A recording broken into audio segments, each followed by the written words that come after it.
सबसे पहले हम लोग समझते हैं कि इन्वायरमेंट किसे कहते हैं। व्हाट इन बाय इन्वायरमेंट, जिसके बारे में हम पढ़ने जा रहे हैं, पर्यावरण। इन्वायरमेंट के कई घटक होते हैं, ठीक है। सबसे पहले हम लोग इसको देखते हैं। इन्वायरमेंट के कई घटक होते हैं। उसमें पहला कंपोनेंट हमारा होता है नेचुरल कंपोनेंट। नेचुरल,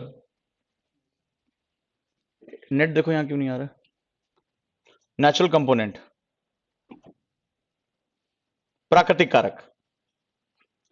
प्राकृतिक कारकों के हमारे पास चार आयाम हैं, ठीक है। इसको समझ लो। पहला आयाम हमारा होता है जिसको हम लोग लिथोस्फीयर बोलते हैं। लिथोस्फीयर यानी स्थल मंडल। दूसरा हमारा होता है एटमॉस्फेयर यानी वायुमंडल। तीसरा हमारा होता है हाइड्रोस्फीयर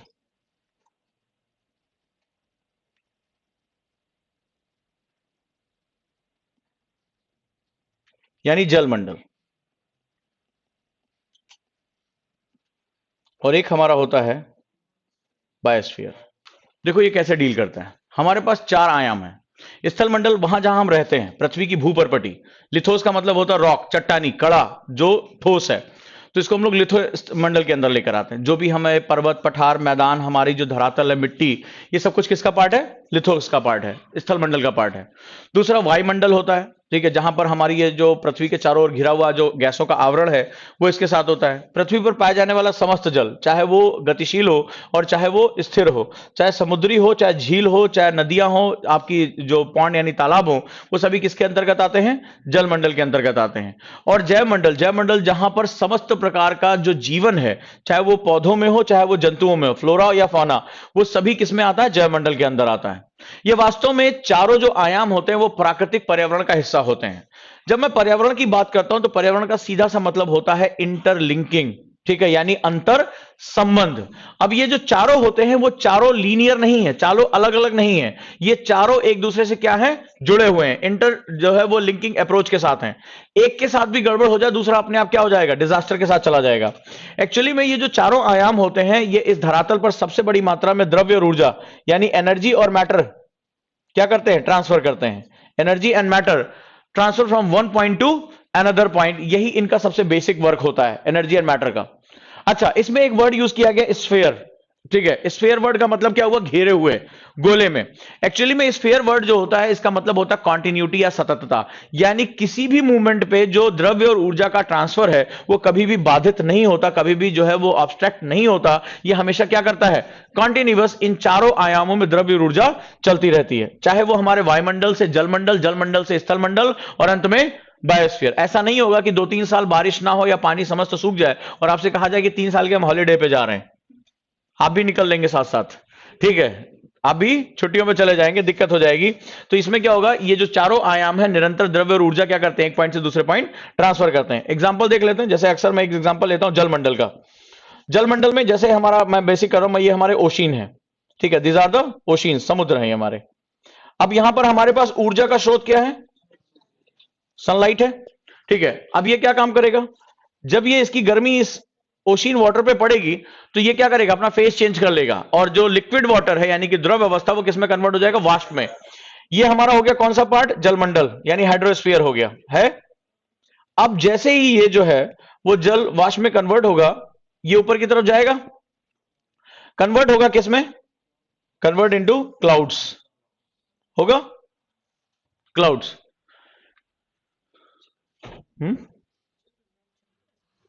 इसमें मेरे टैब में नहीं आ रहा, ठीक है। अब क्या होगा? ये जलमंडल में कन्वर्ट होगा, नतीजा क्या होगा? अब ये जो है वो किसका पार्ट बन जाएगा? एटमॉस्फेयर का, ठीक है, इन फॉर्म ऑफ गैस। किस फॉर्म में रहेगा? गैसियस फॉर्म में। यानी hydrosphere linked to the atmosphere, link कर गया, काफी दूर तक ये ट्रेवल करेगा। क्या चीज मूवमेंट कर रही है? With the help of energy. देखो क्या मूवमेंट हो रही है, ऊर्जा की मदद से द्रव्य एक पॉइंट से दूसरे पॉइंट जा रहा है कि नहीं जा रहा है? ठीक है, कई किलोमीटर का सफर ये तय करेगा।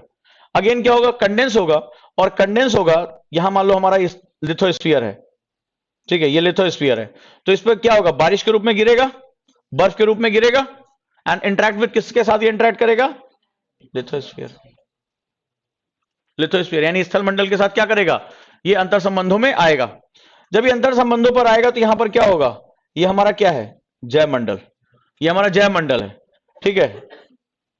और इस जैव मंडल को क्या करेगा, ये चाहे ग्राउंड वाटर के रूप में कन्वर्ट हो, चाहे सरफेस वाटर के रूप में कन्वर्ट हो, जो पेड़ पौधों को पानी, हमें अपने जीवन के लिए जो पानी चाहिए वो हमें मिलेगा। यानी अगेन ये किससे इंटरेक्ट कर रहा है, बायोस्फीयर से। और देखिए नेचर कितने इंपॉर्टेंट तरीके से, जहां अरब सागर हमारा कहां है और कितने किलोमीटर दिल्ली में पानी बरसता है, हजारों किलोमीटर की यात्रा में इतना ढेर सारा टनों टन पानी जो है वो कैसे एक पॉइंट से दूसरे पॉइंट मूवमेंट करता है, बिना किसी मोटर के, बिना किसी पाइपलाइन के। यही नेचुरल सिस्टम हमारा काम करता है। सो ये क्या हो रहा है, आप देख रहे हो एक ही टाइम पर ये चारों स्फीयर इंटरैक्ट कर रहे हैं कि नहीं कर रहे हैं, hydrosphere, atmosphere, lithosphere and biosphere, ये चारों इंटरैक्ट कर रहे हैं। किसी एक को हटा दो, किसी एक कंपोनेंट को यहां से हटा दो, ठीक है।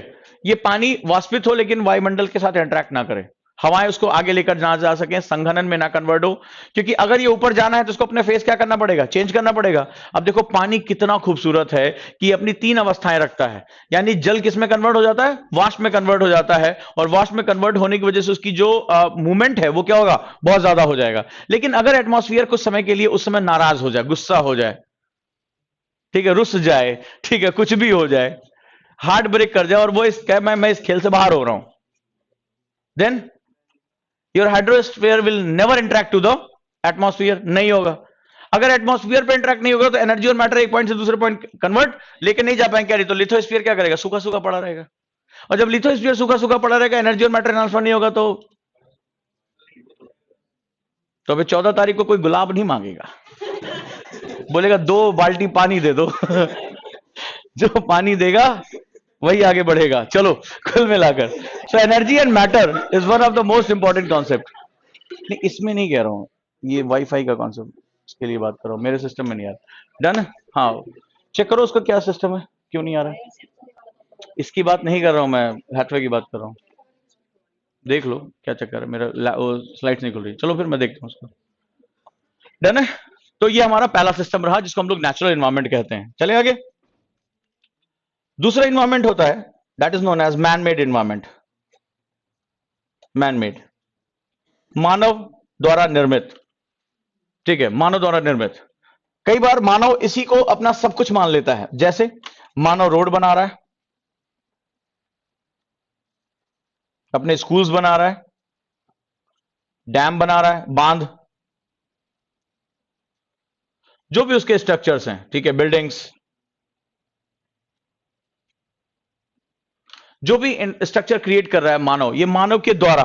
तो वो क्या करता है, बड़ी मात्रा में जमीन को खोदता है, नींव डालता है, और वहां पर वो क्या करता है, कभी रेलवे बना रहा है, कभी वो खेती की जमीन को अधिग्रहित कर रहा है, उसकी जगह जो है वो सड़क डाल रहा है, वो अपना जो है वो हरकतें इसमें करता चला जा रहा है। ये दूसरा हमारा सेगमेंट होगा। और तीसरा हमारा सेगमेंट होता है एनवायरमेंट ऑफ ह्यूमन, मानव का स्वयं का एनवायरमेंट। जैसे उसका अपना एक रिलीजन होता है, बड़ा इंपॉर्टेंट फैक्टर है एनवायरमेंट का। आज आपको लोग एक डिबेट सुन रहे होगे, शाकाहार वर्सेस मांसाहार, ठीक है, कि वेज एंड नॉन वेज के एक पर्सपेक्टिव में बात करोगे, vegetarian is more economical friendly और जो है एनवायरमेंट फ्रेंडली, इस पे बात सुन रहे होगे। वाटर कंजप्शन पे आप बातचीत सुन रहे होगे। इस समय जैसे जैसे हमारे रिसोर्सेज स्कार्स हो रहे हैं, वैसे वैसे हमारे ऊपर दबाव बढ़ता चला जा रहा है। जैसे उसका रिलीजन हो गया, उसकी एजुकेशन हो गई, एजुकेशन बहुत इंपॉर्टेंट फैक्टर होता है। अगर मुझे मेरी एजुकेशन में यह बात बताया जाए कि मैं पर्यावरण का एक हिस्सा हूं, मैं पर्यावरण का मालिक नहीं हूं, बचपन से बच्चे को बताया गया कि आप पॉलीथीन मत फेंकिए, इस्तेमाल मत करिए, ये गंदा मत करिए, पर्यावरण हम सबकी जो है वो प्रकृति, हमारे यहां जो शुरुआत में याद होगा, प्रकृति को मां का दर्जा दिया गया था। भारतीय सनातन जो सेगमेंट है उसमें सनातन का जो है मां का दर्जा दिया गया, मदर, ठीक है। मदर का मतलब क्या होता है कि मदर का मतलब होता है वो जननी है, वो हमें हमारे होने का कारण है, वो रीजन है हमारे संसार में होने का। तो धीरे धीरे क्या हुआ, धीरे धीरे ये जो माँ है, ये जो कॉन्सेप्ट है, ये जननी का कॉन्सेप्ट, ये क्या हुआ, हमने इसको एबॉलिश किया। और अब तो प्रकृति मतलब बोले कौन प्रगति, खाओ पियो चिल करो वाला हिसाब किताब हो गया, सब यो यो हनी सिंह वाले हैं, ठीक है। तो अब क्या करोगे, कहां जाओगे। तो अब सुबह शाम जो है वो नेशनल एंथम बन चुका, 4 बोतल वोदका, काम मेरा रोज का, ठीक है। छोटे छोटे बच्चे गाते घूम रहे इधर उधर। अब पूछो क्या होता है, मैंने एक दिन से पूछ लिया होता क्या है भाई, ये मेरा नॉलेज उससे थोड़ा सा कम है। तो अब इसका मतलब है कि हमारा जो हमारी एजुकेशन है वो बहुत ज्यादा जो है वो इस तरह की होनी चाहिए। ये बहुत इंपॉर्टेंट सेगमेंट है, ठीक है। खैर हमारी तो खैर एजुकेशन ही नहीं अच्छी है, तो हम एनवायरमेंटल एजुकेशन के बारे में कहां बात करेंगे। लेकिन अगर आप अपने राष्ट्र के बच्चों को उनकी एजुकेशन में इसको सही तरीके से लेकर आते हो तो आप अपने पर्यावरण के बारे में बहुत ज्यादा सचेत कर पाओगे। यही कारण है कि जो मथाई थी, जिनको नोबेल पीस प्राइज भी मिला था, ठीक है, वांगरी मथाई, उन्होंने वहां के जो अफ्रीका के बच्चे थे उन पे बहुत ज्यादा उन्होंने फोकस किया था, और बच्चे ही सबसे ज्यादा जो है वो एक्टिविस्ट हुए।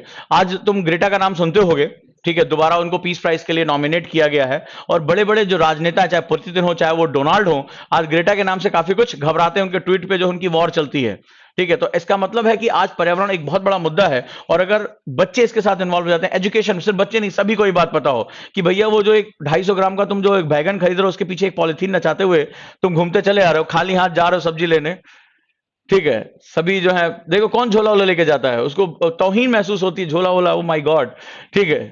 फोन 4 हाथ में पकड़ लेंगे, बैग एक भी नहीं रखेंगे, तो क्या होता, उनको ये लगता है कि भाई पॉलिथीन आ गई, ये हमारा हक था, हक मान लिया लोगों ने, ठीक है। पॉलिथीन नहीं दोगे तो सब्जी नहीं लेंगे, और फिर पॉलिथीन को फेंक दें, उसके बाद हमारे घर से निकल गया तो फिर हमें नहीं पता वो कहां गया। बट हम ये भूल जाते हैं, हमारी बहुत संकीर्ण सोच है। हमें एक्चुअली पता होना चाहिए energy and matter neither be created nor be destroyed. द्रव्य और ऊर्जा ना तो बन सकते हैं ना उनको नष्ट किया जा सकता, वो इसी एनवायरमेंट का एक पार्ट बन जाएगा। तो ये जो एजुकेशन है वो बहुत इंपॉर्टेंट सेगमेंट है। रिलीजन, एजुकेशन, उसकी अपनी फैमिली। अब जैसे एक रिपोर्ट आया, रिपोर्ट में ये कहा था भारत जो है, आज से कुछ साल पहले एक रिपोर्ट आती थी, प्रोटीन इन्फ्लेशन रिपोर्ट, ठीक है, यानी कि प्रोटीन महंगाई, भारत में प्रोटीन इन्फ्लेशन पाया जाता है। कारण पता किया गया तो पता चला कि भाई दालों की कीमत भारत में बढ़ गई, और भारत मुख्य रूप से एक शाकाहारी देश है, जो मेजोरिटी है वो क्या है, वेजिटेरियन है। और वेजिटेरियन होने के नाते जो दालें हैं, जो वो हमारी प्रोटीन का मुख्य स्रोत है, जो एमिनो एसिड में कन्वर्ट होती हैं, और ऊतकों की यानी टिश्यूज की जो ग्रोथ है उसके लिए सबसे इंपॉर्टेंट फैक्टर होता है। यही रीजन है कि तमाम जो शाकाहारी क्षेत्र थे वहां पर कुपोषण की मात्रा अच्छी खासी पाई गई। उसमें देश का सबसे समृद्ध राज्य गुजरात भी शामिल था, ठीक है। तो अब ये रीजन रहा। लेकिन अभी एक और रिपोर्ट आई, और भारत का 90% से ज्यादा व्यक्ति जो है वो प्रत्यक्ष या परोक्ष रूप से जो है मांसाहार का सेवन करता है। धन्य हो केएफसी के चिकन का। उसके पीछे क्या है, उसके पीछे बहुत से कारण है, ठीक है। उसके पीछे सबसे बड़ा कारण क्या निकल कर आया, जैसे तुम दिल्ली में जाओगे तो ग्रिल्ड भोजन जो है वो बड़ा इंपॉर्टेंट है। ग्रिल मतलब वो जो वो सीख वाला जो है, पकाते रहते हैं कुछ ना कुछ। अब दिल्ली में क्या है कि ज्यादातर लोग काम में लगे हुए हैं, इकोनॉमिक पर्सपेक्टिव। पहले संयुक्त परिवार होते थे, आप काम पे निकले तो आपको पता है कि माता जी ने घर पे खाना बना के रखा होगा, गरम गरम खाना खाने की आदत हुआ करती थी। अभी ना माता जी ना पिताजी, सिर्फ देवी जी, ठीक है, और कोई और नहीं। अच्छा, महिला सशक्तिकरण हो ही चुका है, हो ही रहा है धीरे धीरे। आप नोएडा वेडा शहरों में देखो, दोनों लोग वर्किंग है। तो पहले तो ये तक भाई घर आए तो भाई खाना बनाओ, मैं दिन भर कमा के आया हूँ, बोले तुमसे अच्छा पैकेज मेरा है, ठीक है। अब तुम कहां से जो है वो ये कह पाओगे कि भैया तुम जो है वो आटा गूंथो, हमारे लिए गरम गरम रोटियां बनाओ। तो मनुष्य से बड़ा समझौता, बस एडॉप्टेबल हमेशा से रहा है ये, प्राचीन समय से ही। तो वो कहता है कि नहीं ठीक है चलो बाहर ही खा लेते हैं। या गाड़ी पार्क की तुमने देखा होगा, जहां फूड कोर्ट्स बने होते हैं वहीं पे कितनी भीड़ होती है। हस्बैंड वाइफ दोनों जो है रात में 11-11 बजे आईटी सेक्टर में, दिमाग में बॉस ने वैसे भी खून उन चूस रखा है दिमाग का, बोले क्या करना है, तो फिर तुमने देखो क्या खाते हैं, वो चिकन मंगा लिया थोड़ा सा, और थोड़ा सा कुछ इस तरह का, और रुमाली रोटी टाइप का कल्चर है। खाया पिया, थके हुए हैं, घर गए, थोड़ा सा टीवी देखा और सो गए। यही पूरा मध्य वर्ग का हिस्सा। यही कारण है कि दिल्ली में इलेक्शन जो इस बार चुनाव में जो सबसे बड़ा जो गायब तबका था वो कौन था, मध्य वर्ग था। उसको सैटरडे संडे 2 दिन की इकट्ठा छुट्टी मिल गई थी, ठीक है, तो वो भाग लिया यहाँ से, ठीक है। वो बोला कि वोटिंग वोटिंग, तो उसके बाद बहाने बहुत थे, बोले किसको वोट दें।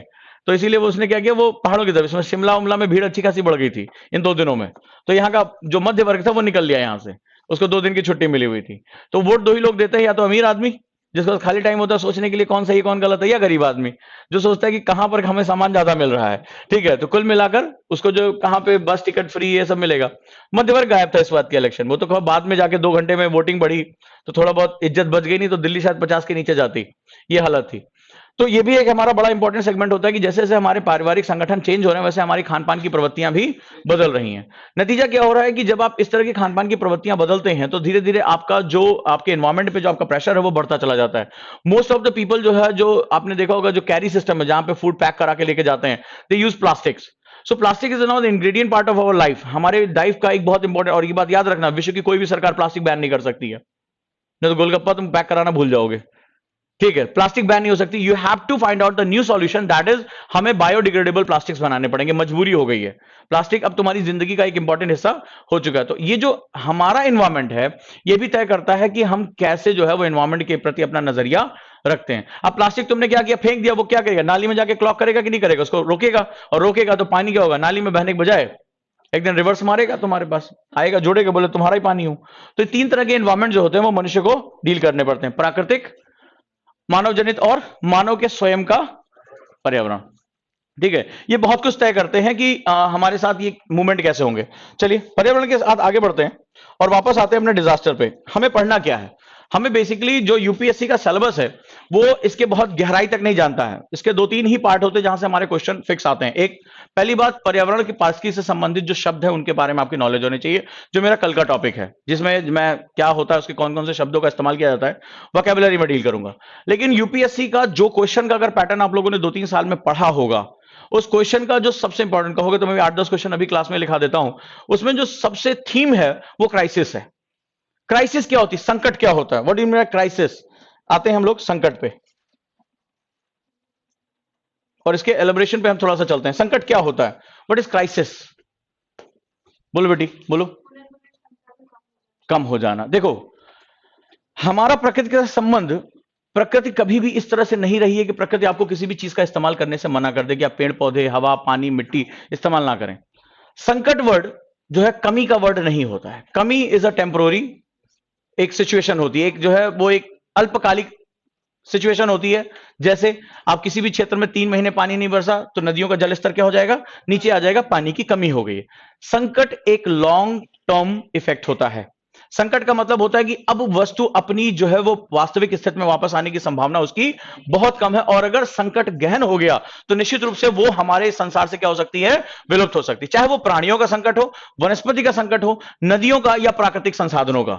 अगर कोई भी वस्तु संकट की अवस्था में आ गई तो इसका मतलब वो एक ऐसे फेज पर पहुंच गई है जहां से उसका वापस लौटना अब धीरे धीरे नामुमकिन होता चला जाएगा।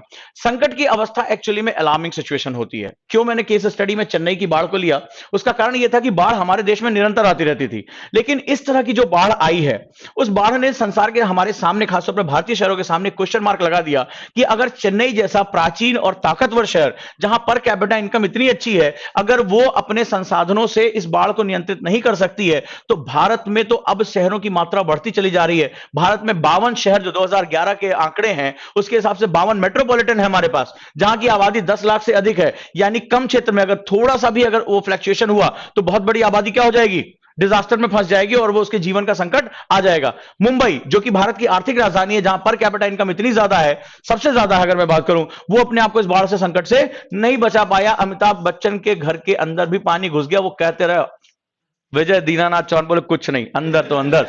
ठीक है, होता रहा मामला। ठीक है, तो इसका मतलब है कि जैसे जैसे हमारी ये स्थितियां खराब होती जाएंगी, भारत के जितने मेट्रोपॉलिटन हैं वो धीरे धीरे क्या होते जाएंगे, वो संकट में आते जाएंगे। और आश्चर्यजनक रूप से जो हिडन डाटा आया हुआ है, भारत की आज 40% से ऊपर की आबादी, अगर माइग्रेशन के आंकड़ों को मैं सर्वे की बात करता हूं जो इस बार का है, वो ये कहता है 51% जो लोग हैं वो माइग्रेट करके आपके शहरों में आ चुके हैं, जो हमें अगले साल पता चलेगा।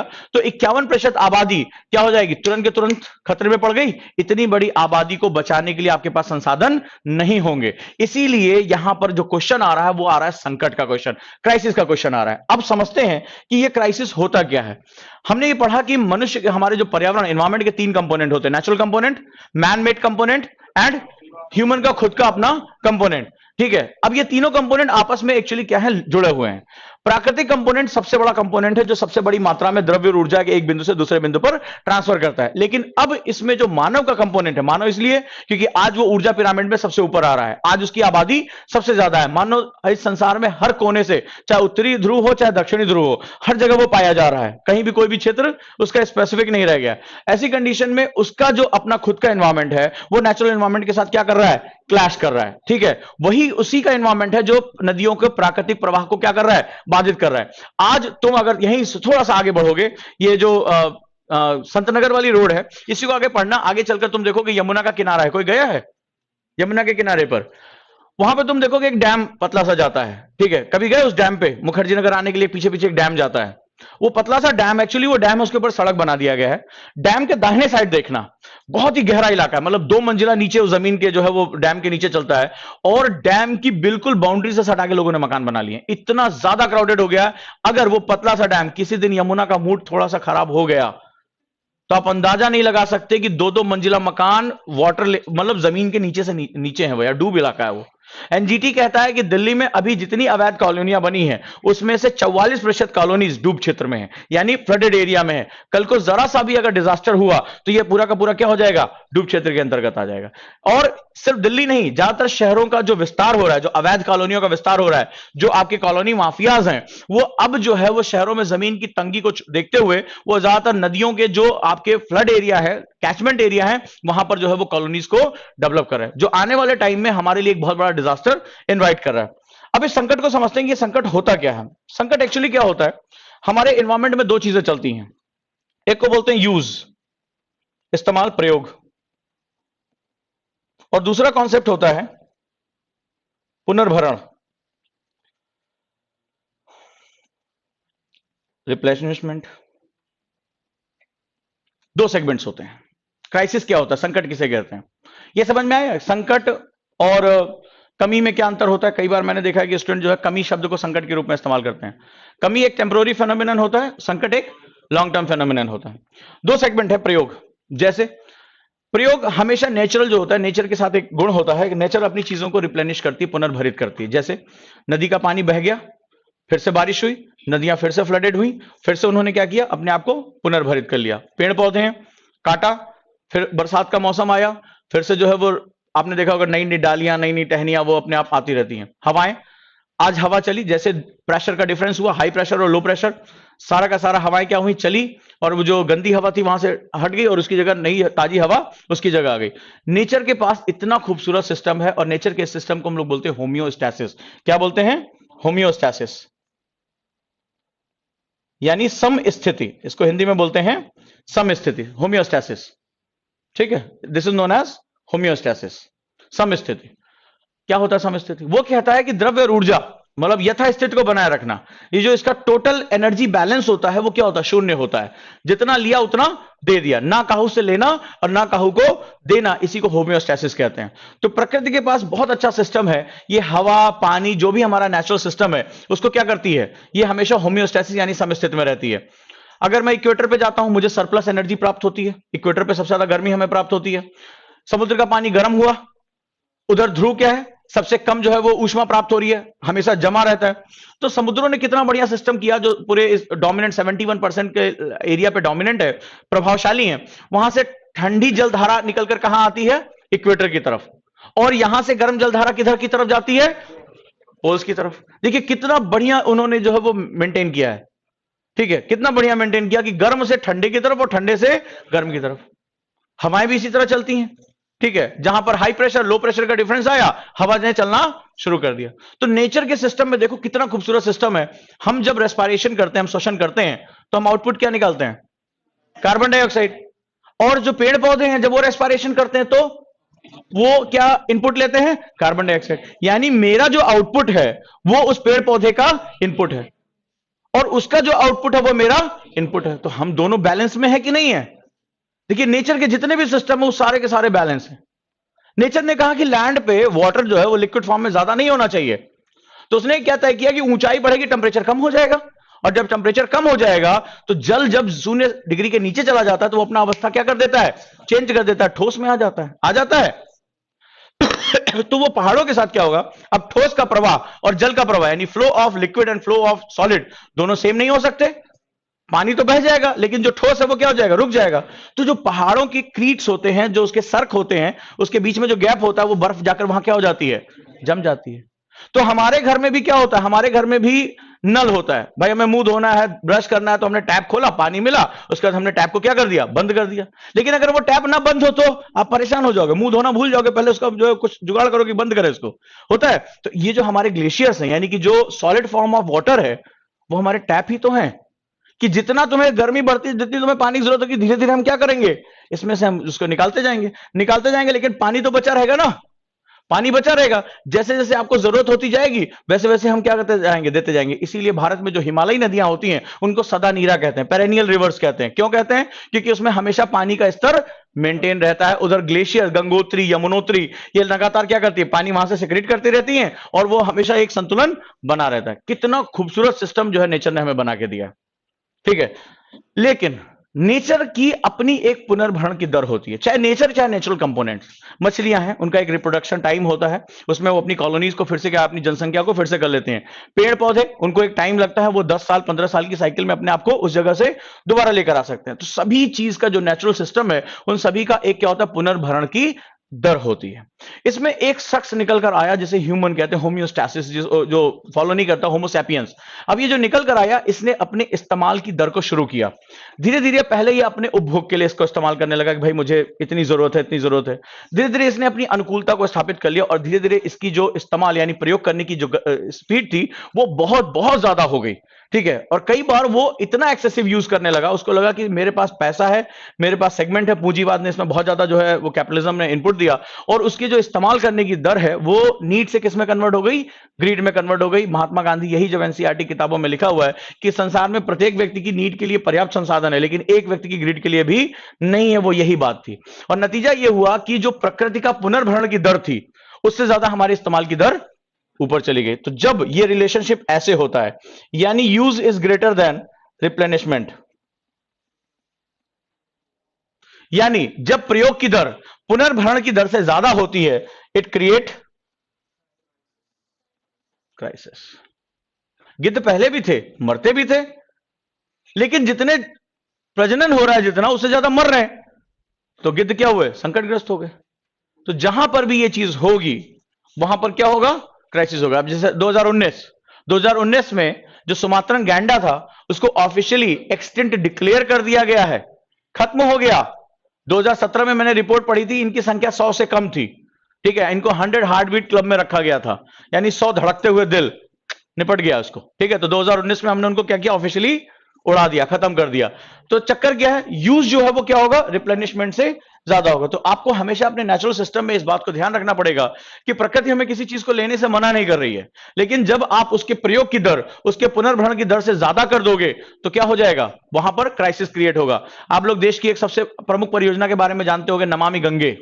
इससे पहले गंगा एक्शन प्लान, अरे इसमें बहुत पैसा आया गया, पानी ज्यादा इसमें पैसा बह चुका है। नदी नहीं तुमसे मना कर रही है कि तुम उसमें नहाओ धो नहीं, या आदिकाल से जो है वो नदियां बहती चली आ रही, उसको पता है कि अगर तुम उसमें थोड़ी बहुत गंदगी डालोगे भी तो पानी का एक नेचुरल फ्लो होता है, नेचुरल फ्लो आएगा, वो गंदगी को उठाकर क्या कर देगी, किनारे कर देगी और नेचुरल चलेगा। लेकिन तुमने 2-3 काम एक साथ कर दिए। एक तो तुमने इतने डैम बना दिए, 80,000 मेगावाट का प्रोजेक्ट तुमने उत्तराखंड में डाल दिया, और मुझे ये हाइड्रो इलेक्ट्रिसिटी के लिए बांध बनाना पड़ेगा। बांध बनता नेचुरल फ्लो मैंने क्या कर दिया, ऑब्स्ट्रक्ट कर दिया। दूसरा मैंने क्या किया, मेरे घर का जितना भी गंदगी है, मेरी फैक्ट्री की जितनी गंदगी है, जितना सीवेज, जब मैंने उठाकर सीधे नदी में डालना शुरू किया। पहले तो इतने संस्थागत नाले नहीं होते थे, इतने शहर नहीं होते थे, तो क्या होता था, वो अपना दलदल वलदल में सूख जाते थे, नदियों तक नहीं पहुंच पाते थे। लेकिन अब हर गंदा पानी कहां पहुंच रहा है, सीधे नदी में पहुंच रहा है। तो नदी कह रही है भाई ये मेरी औकात से बाहर चला गया, मेरे अंदर इतनी हिम्मत नहीं कि मैं इतना ज्यादा गंदगी तुम्हारी रिप्लेनिश करूं। नतीजा क्या रहा, योगी आदित्यनाथ को और वो प्रधानमंत्री को बनारस जाना, वो कानपुर जाना था ना, कितनी न्यूज आई थी कि गंगा का पानी आचमन के लायक नहीं। आनन फानन में पता नहीं कैसे ये जो अधिकारी होते हैं कहां से जादू दिखाते हैं, 2-3 दिन के अंदर वहां का पानी साफ हो गया, ठीक है, 2-4 दिन के लिए साफ हो गया, उसके बाद फिर देखेंगे जैसा होगा। तो वो अपना जुगाड़ किया, मुख्यमंत्री प्रधानमंत्री आ रहे हैं, पानी साफ किया, आचमन के योग्य हो गया, पीएचवीएस दिखाया, तुम चले, उसके बाद फिर देखा जाएगा जो होगा, ठीक है। तो फिर वही जो चीजें हो रही हैं, ये हमारे क्राइसिस का इंपॉर्टेंट सेगमेंट है। चलो इस क्राइसिस का कारण लिखो, reason of crisis. Reason of crisis, संकट के कारण। पहला कारण है,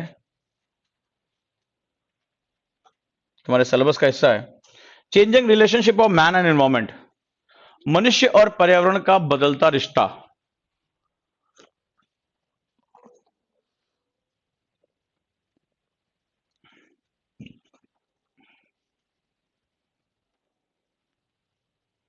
देखो, मनुष्य और प्रकृति का रिश्ता 4 चरणों से होकर गुजरा। इट गॉन थ्रू 4 स्टेजेस, 4 चरणों से होकर गुजरा। Gone through 4 stages.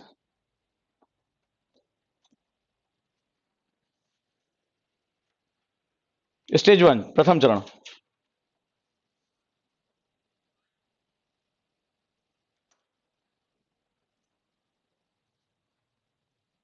पहला चरण है, ये चरण ऐसा था जब मनुष्य अपनी वैज्ञानिक या किसी भी प्रकार की मनुष्यता की वो उपलब्धियां नहीं धारण कर पाया था। तो ये ऐसा कंडीशन था जहां वो प्रकृति के एक घटक के रूप में था, मैन एज अ कंपोनेंट। ठीक है, man as a component of environment लिखो, प्रथम चरण। यहां मनुष्य प्रकृति के एक घटक के रूप में था, man as a component of environment.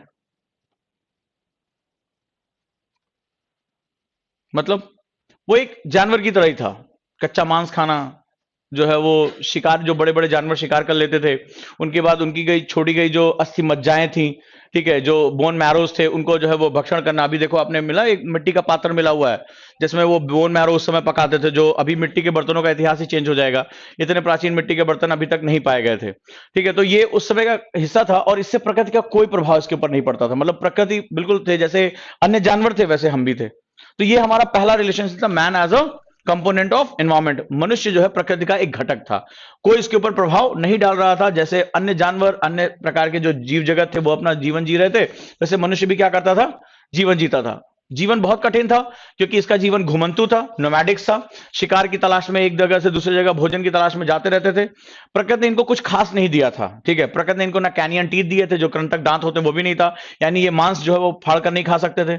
इनको बड़े बड़े नाखून नहीं दिए थे, ठीक है, तो ये जो है अपना शिकार खुद नहीं कर सकते थे। इनकी जो त्वचा यानी एपिडर्मिस जो थी वो बहुत मुलायम थी, जरा सा भी अगर उसमें घाव लग जाए तो तुरंत के तुरंत चिढ़ जाती थी।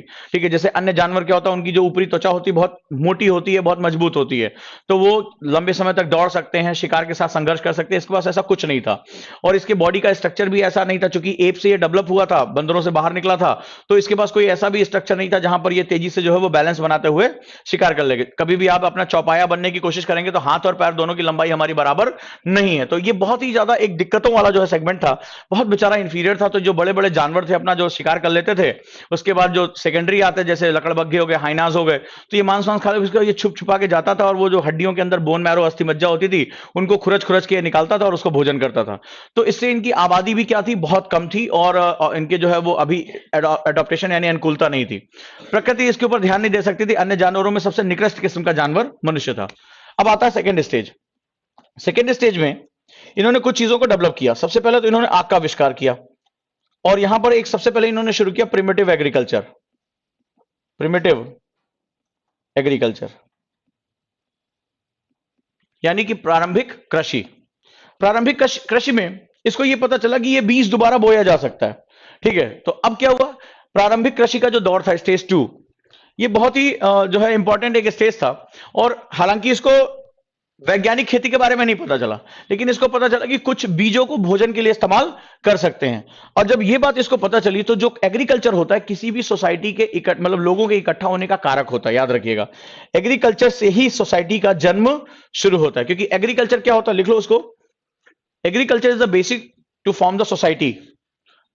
कृषि की शुरुआत समाज के बनने की शुरुआत होती है।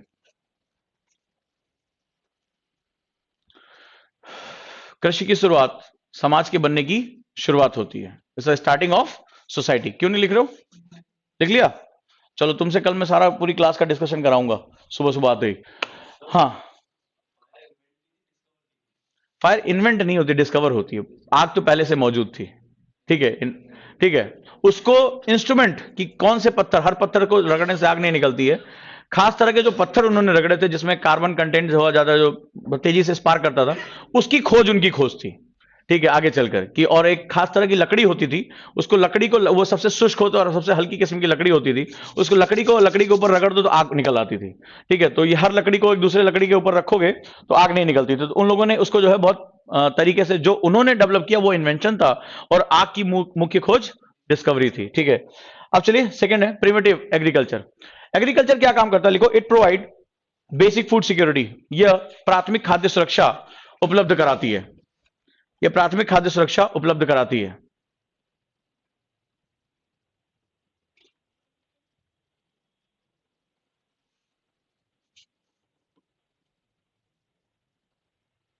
which control the nomadic nature of humans। Which control the nomadic nature of humans, जिसने मानव की घुमंतु प्रवृत्ति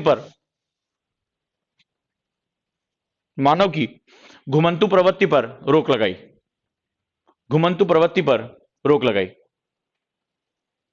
तो ये स्टेज 2 था। यहां पर भी देखो, it was the stage also known as man as a component of environment. Stage was known as the man as a environment, component of environment. इस चरण में भी मनुष्य प्रकृति का एक घटक ही कहलाया, प्रकृति का एक घटक ही कहलाया। Man as a component of environment, प्रकृति का एक घटक ही कहलाया।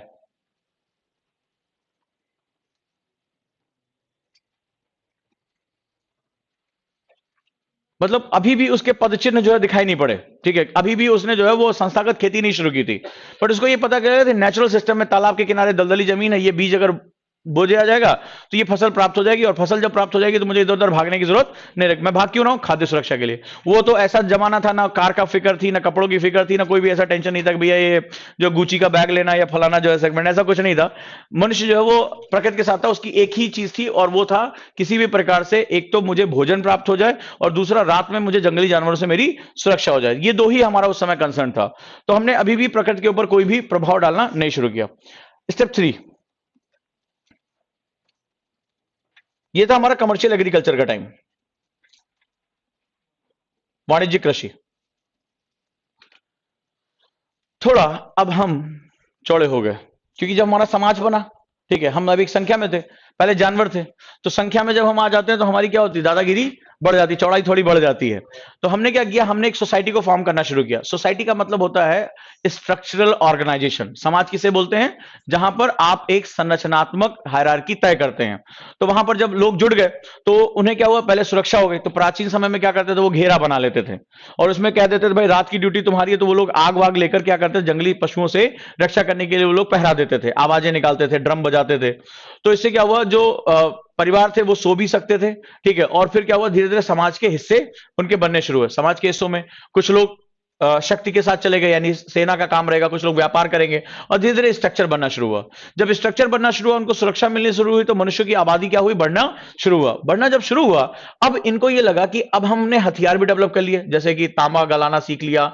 जब व्यक्ति के पास खाद्य सुरक्षा आ जाती है तब उसका दिमाग चलना शुरू हो जाता है, याद रखिएगा, ठीक है। जैसे तुम कभी भी देखोगे, तुम्हारे अपनी आजादी की लड़ाई में देखो, तो जितने भी जो टॉप क्लास लीडर थे, जिन्होंने बड़ा थिंकिंग किया, दादा भाई नौरोजी, फलाना XYZ, कोई इसमें गरीब नहीं था। किसी को यह टेंशन नहीं थी कि शाम को सब्जी लेके जाना है, चाहे रविन्द्रनाथ टैगोर साहब रहे हो, बालकृष्ण गोखले रहे हो, जिन्ना रहे हो, कोई भी रहे हो, कोई ऐसा नहीं था जिसको शाम को 2 वक्त की सब्जी की टेंशन पड़ी हो। सभी जमींदार थे, अच्छे खासे भूमियां थी, तो उनको खाने पीने की टेंशन नहीं, तो बैठ के सोचते रहते थे क्या है राष्ट्रवाद, क्या है विचारधारा। तो ऐसा क्या होता है, इंसान के पास जब उसकी फूड सिक्योरिटी तय हो जाती है तो उसका दिमाग अन्य कार्यों की तरफ लगना शुरू हो जाता है। तो उसने क्या किया, हथियारों का इन्वेंशन करना शुरू किया, तमाम तरह के हथियार। अब उसने क्या किया, इस पर्टिकुलर कंडीशन में वनों को काटना शुरू कर दिया, ठीक है, वनों को काटना शुरू किया ताकि उसके बड़े बड़े खेत तैयार हो सके। दूसरे में इसमें क्या किया, इसने पशुओं को बंधक बनाना शुरू कर दिया। वो जो घोड़ा मस्त होकर घूम रहा था, अस्तबल में आ गया। वो जो बैल था, जो कह रहा था हम बहुत बड़ी सींग के साथ, उसको भी बांध के इधर कर लिया, अपने जो है हल में डाल दिया। तो जब एक कंपोनेंट एनवायरमेंट का दूसरे कंपोनेंट के ऊपर डोमिनेंट हो जाता है, तो वहां से रिलेशनशिप अब सहसंबंध नहीं रह पाते। वनों को काटना शुरू कर, लिखो, इट वॉज द फेस, यह वह चरण था जहां मनुष्य ने वनों को काटना शुरू कर दिया, वनों को काटना शुरू कर दिया। To start cutting the forest for agriculture purpose,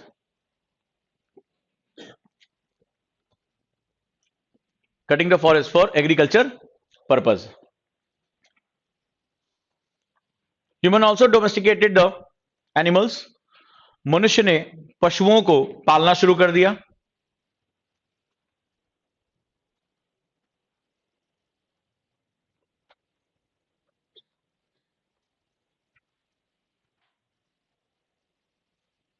right, now human was not the component of environment. अब मनुष्य प्रकृति का एक कारक नहीं रह गया था, अब मनुष्य प्रकृति का एक कारक नहीं रह गया था, क्योंकि वो डोमिनेट करना शुरू कर चुका था, वाणिज्यिक कृषि करना शुरू कर चुका था। नदियों का पानी मोड़ने लगा, जानवरों को बंधक बनाने लगा, शिकार करने लगा, मनोरंजन उसमें आ गया, उसको शिकार, जैसे रोमन कल्चर में, तमाम तरह के कल्चर में वो लोग जानवरों का शिकार करते थे। तो अब ये क्या, वो एक कंपोनेंट नहीं रह गया, बट फिर भी इसके जो फुटप्रिंट थे यानी पदचिन्ह, वो प्रकृति में ज्यादा भीषण नहीं थे। ये आता है स्टेज 4, सबसे भीषण स्टेज ये सन 1800 के बाद की बात है। इनफैक्ट अगर मैं कहूं 1776, 1776 एक महान घटना होती है, दो महान घटनाएं होती हैं एक साथ। पहली घटना जिसको हम लोग बोलते हैं लैसेस फेयर पॉलिसी, ठीक है, एडम स्मिथ ने दी थी। तो एडम स्मिथ ने दुनिया को बताया, इनविजिबल हैंड कॉन्सेप्ट दिया था, पूंजीवाद के पितामह थे ये, ठीक है, स्टार्टिंग ऑफ कैपिटलिज्म 1776, पूंजीवाद की शुरुआत। दूसरा, इसी समय मनुष्य कितनी भी कोशिश कर रहा था, घोड़े को इस्तेमाल कर रहा था सब, लेकिन वो कर रहा था मानव श्रम, ठीक है, और मानव श्रम की एक सीमा होती है। अरे तुम 7 घंटे की बजाय 8 घंटे काम कर लोगे, लेकिन प्रकृति जैसे विशाल कंपोनेंट में तुम बहुत ज्यादा इफेक्ट नहीं डाल पाओगे।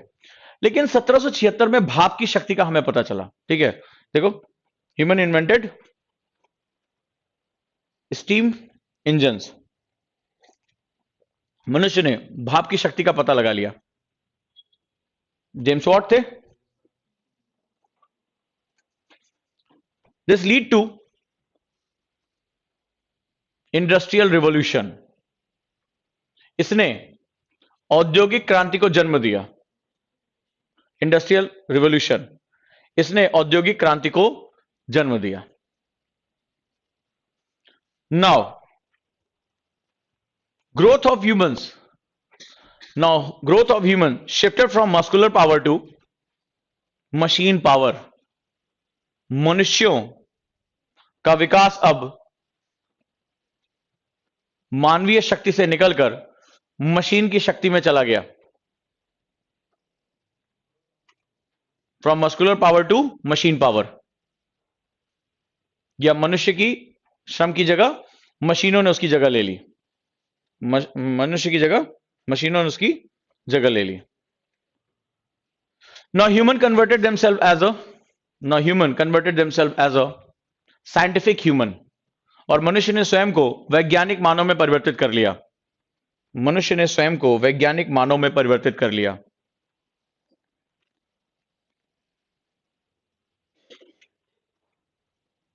वैज्ञानिक मानव में परिवर्तित कर लिया। तो जब मशीन पावर आ गई तो उसका ग्रोथ क्या हुआ, रैपिड होना शुरू हो गया, ठीक है। इसने जो इंडस्ट्रियलाइजेशन था, अब पूरी जो धरती के अंदर कोयला छुपा हुआ था, वो क्या हुआ, उसकी इकोनॉमिक वैल्यू पता चली कि यार ये कोयला इतना ज्यादा जलाएंगे तो उतने ज्यादा हमें क्या स्टीम इंजन मिलेगा, हमें काम करेगा। और वो कोयला जो जमीन के अंदर था वो क्या हुआ, बाहर आ गया। आगे चलकर और ग्रोथ हुई और स्पीड उसकी बढ़ी, और उसकी पावर बढ़ानी थी तो पेट्रोल भी बाहर निकाल लिया, डीजल भी बाहर निकाल लिया। जो सब कुछ प्राकृतिक संसाधन थे वो क्या हुआ, नष्ट होने शुरू हो गए। तो पहली बात, इसको इनपुट के लिए प्राकृतिक संसाधनों को इसने बाहर निकाला, और जो इसका आउटपुट निकला वो क्या, उसने डिजास्टर क्रिएट करना शुरू कर दिया। और मनुष्य इतना ताकतवर हो गया, फिर आगे चलकर इसी मशीनों ने बंदूकों का निर्माण कर लिया। अब जो हाथी था, गैंडा था जिसको कहा जाता है, उसकी खाल बड़ी मोटी होती है, उसको भी लिटा दिया, ठीक है, उसकी एक सींग के लिए, हाथी दांत के लिए हाथी मार दिया। अब इसके लिए ना शेर कोई चीज रह गई, ना चीता कुछ रह गया, ना जो है वो हाथी वाथी कुछ नहीं है, वो अपने मनोरंजन के लिए एक गोली और खेल खत्म उसका। तो इसकी जो मशीन पावर थी वो धीरे धीरे इतनी बढ़ने लगी। पहले वो बेचारा जाता था वो पेड़ काटने के लिए तो बड़ा दिन भर टाइम लगता था, अब मैकेनिकल सॉ है, मैकेनिकल आरी है, लगाया, घर जैसे बटर निकाल के बाहर कर देते हो वैसे वो पेड़ कट के बाहर हो गया। लिखो, this relation is known as enemy like relationship. Enemy like relationship, इस संबंध को शत्रुतापूर्ण संबंध कहते हैं। शत्रुतापूर्ण संबंध कहते हैं। Man became master of nature, और मनुष्य प्रकृति का मालिक बन बैठा। प्रकृति मनुष्य का मालिक बन बैठा। पीछे कुछ खास चल रहा है क्या, हमें बताओ यार। हम अकेले अकेले बोल रहे हैं, तुम दोनों कुछ बता ही नहीं रहे, मुस्कुरा रहे हो खाली। हाँ जी, तुम्हारे पीछे दो सज्जन है, आशित रंजन। हाँ, क्या चल रहा है, कोई डिबेट में कुछ दाएं बाएं चल रहा है, बताओ भाई। देखो, 2 क्लास तो मैं डिबेट की लूंगा क्योंकि मुझे पूरी धारणा बनानी है, उसके बाद बहुत ही एब्स्ट्रैक्ट हो जाएगा लेक्चर, जो है वो फ्लो चार्ट में पूरा पूरा लेक्चर है, कोई दिक्कत वाली बात नहीं। लेकिन समझोगे नहीं तो फिर पकड़ ही नहीं पाओगे जाना कहां है हमें। एनवायरमेंट के तो इतनी बुक्स आती हैं, पढ़ते पढ़ते बुढ़ापा आ जाएगा और मुझे 40 टॉपिक में पूरा खत्म कर देना है और हो जाएगा बड़े आराम से। लेकिन बशर्ते समझो कि यूपीएससी का ओरिएंटेशन एनवायरमेंट नहीं है, एनवायरमेंटल क्राइसिस है। ठीक है, तुम चाहे जितने क्वेश्चन उठा लो, क्वेश्चन कहां से आया तुम्हें पता होगा, प्लास्टिक वेस्ट से आया हुआ है, ठीक है, ई वेस्ट से क्वेश्चन आया हुआ है, एनवायरमेंटल लॉ किसके लिए बनाते हो, कोई प्रॉब्लम आ रही तभी तो। हर साल 2 क्वेश्चन इंडेंजर्ड एनिमल से आते हैं, तो इंडेंजर्ड किया क्यों, तो क्वेश्चन पूछेगा ना, चाहे वो लॉयल टेन मकाक का क्वेश्चन हो, चाहे किसी का भी हो। तो हमेशा इसी तरह का जल संकट का क्वेश्चन आ रहा है, भाई पानी पी गए तभी तो दिक्कत हो रही है। तो सारी वाटर स्ट्रेस का क्वेश्चन आया था, वाटर टेबल के नीचे गिरने का क्वेश्चन आया था, जो फर्टिलाइजर ज्यादा यूज कर रहे हो डीडीटी का क्वेश्चन पूछा गया था। क्यों पूछा जा रहा है, because all are the crisis. तो बहुत ही पेट क्वेश्चन है उनके, बस तुम उसका ओरिएंटेशन समझ लो कि यूपीएससी चाहता गया तुमसे। तो ये चौथा रिलेशनशिप लिखो, present day we are living in 4th stage. वर्तमान में हमारा प्रकृति का संबंध चौथे चरण में है। वर्तमान समय में हमारा प्रकृति का संबंध चौथे चरण में है। We are living in 4th stage, यानी देखो this leads to environmental crisis. इसने पर्यावरणीय संकट को जन्म दिया है, इसने पर्यावरणीय संकट को जन्म दिया है।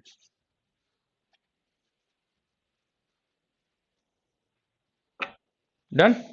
सो this is the main reason of crisis, because we became master of environment. हमें लगता है कि प्रकृति की जो भी चीजें हैं, हवा पानी मिट्टी सब कुछ मैं क्या कर रहा हूं, मैं उसका मालिक हूं। और मालिक हूं तो कल करंट अफेयर्स की क्लास में एक छोटा सा कॉन्सेप्ट आप लोगों को दिया ही था, जब हम मालिक बन बैठते हैं, ठीक है, तो उसमें क्या होता है, मालिक बन जाने का सीधा सा मतलब होता है अब मैं जो किसी से कोई चीज नहीं मांगूंगा। तो मैंने कल एक चीनी लेने का एग्जाम्पल बताया था।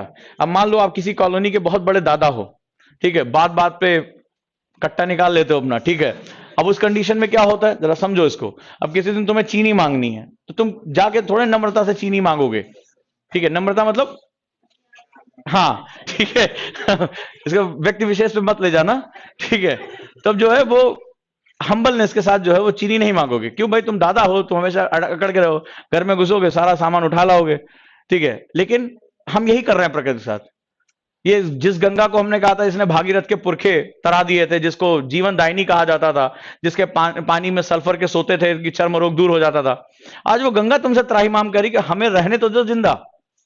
मेरे पिताजी दिल्ली आए, पहचान ही नहीं पाए वो जो नेहरू विहार वाला नाला था, ठीक है, उसको बोले ये गंगा है क्या, ये यमुना है क्या, मैंने कहा नहीं नहीं यहां नहीं बह रही है। बोले नहीं वो एक पिक्चर आई थी रन, जिसमें कौवा बिरयानी का, बोले एकदम ऐसी दिखती है दोनों के दोनों एकदम काली काली। ये तो हालत है कि आप नदी और नाले के बीच का फर्क ही नहीं कर पा रहे हो। तो उसका सबसे बड़ा रीजन है कि हमने क्राइसिस को डेवलप किया, हम मास्टर बन बैठे हैं। हमें लगता है कि हमें कोई प्रकृति के संसाधन रोकने वाला नहीं है और हम हर चीज की इकोनॉमिक वैल्यू लगा सकते हैं। यही सबसे बड़ा दिक्कत है। चलो देखो, पर्यावरण के सम्मुख प्रमुख चुनौतियां, the challenges in front of environment right now, क्या क्या हमें पढ़ना है इसमें।